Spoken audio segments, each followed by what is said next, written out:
dia? Pemadam papan whiteboard. Maksudnya setelah awak guna, awak tak letakkan di tempat yang betul. Okey, so ni antaranya selalu tak simpan dengan baik.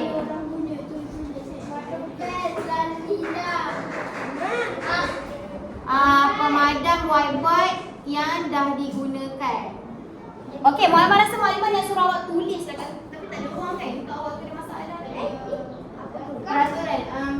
Okey, Muhammad nak tulis kat belakang lah. Awak tulis je. Sebanyak-banyak. Okey, awak tulis. Muhammad nak tulis sikit ni. Okey, awak tulis. Apakah contoh peraturan yang dalam kelas yang selalu kita tak ikut, selalu awak lupa, selalu yang Mualimah kena ingatkan awak. Apa Amin? Awak tulis peraturan yang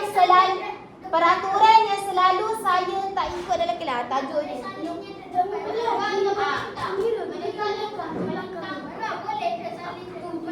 Boleh, lepas tu Mualimah nak awak tambah. Peraturan yang awak selalu lupa, awak tulis. Ya, peraturan yang selalu saya lupa dalam kelas.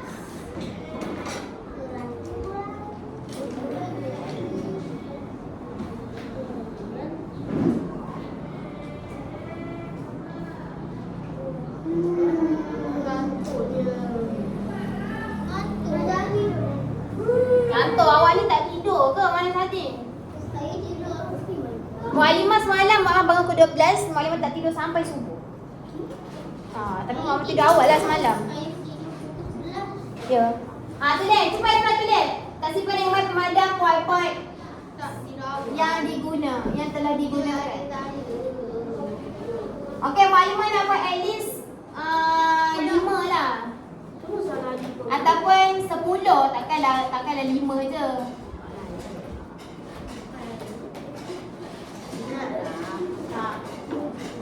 Awak tahu tak, ada satu hadis ni yang masuk sama-sama selingan yang awak buat kerja kan. Barang siapa yang menuntut ilmu, Allah akan mudahkan dia masuk ke dalam syurga. Pernah dengar tak hadis tu? So awak datang sekolah ni sebenarnya awak tengah buat apa? Awak menuntut ilmu.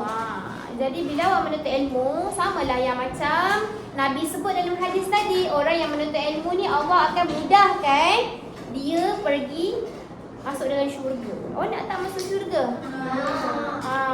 Awak rasa sebenarnya senang ke tidak masuk syurga ni? Senang. Siapa rasa Mualimah? Saya rasa susah sebenarnya. Siapa rasa susah? Oh, tak ada orang angkat tangan. Siapa rasa senang je masuk syurga ni? Okey, semua orang rasa senang. Okey. Apa? Sebenarnya dia ikut orang lah. Sebenarnya susah masuk syurga ni. Contohnya awak buat baik kan. Setiap perkara yang awak buat baik tu semua Allah akan catat. Dan sebaliknya setiap perkara yang tidak baik pun Allah catat. Malaikat catat dan Allah akan adili di hari kiamat nanti.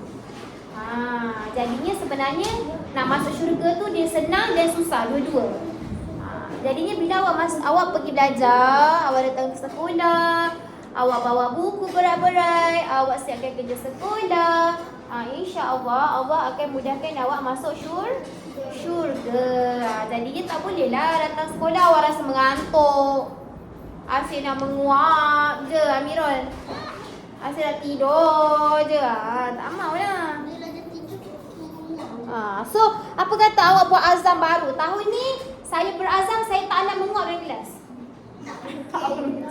Saya tak nak tidur dalam kelas. Apa dia buat azam macam tu? Okey, nak tulis tangan kat depan ni. Okey, awak dapat berapa banyak peraturan yang awak tengok? Baru buat tajuk.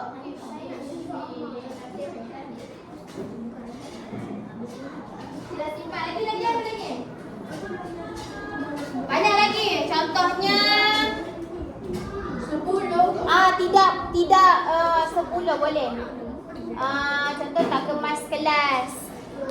Contohnya merosakkan tingkap. Merosakkan harta barang sekolah ataupun merosakkan harta kawan. Mengambil barang kawan, ada ke yang dalamnya ambil barang kawan tanpa izin? Ponteng kelas. Ponteng kelas. Itu pun dia masuk peraturan dalam kelas lah. Contohnya awak tulis apa yang awak buat. Okey. Siapa yang tulis? Tulislah.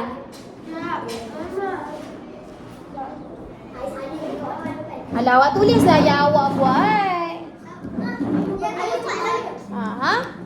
Boleh? Takkanlah awak tak pernah bising. Takkanlah awak tak pernah tak kemas kelas. Siapa boleh berani cakap kamu Alimah? Mualimah, kalau saya bertugas, saya tak pernah tak kemas kelas. Siapa berani cakap macam tu?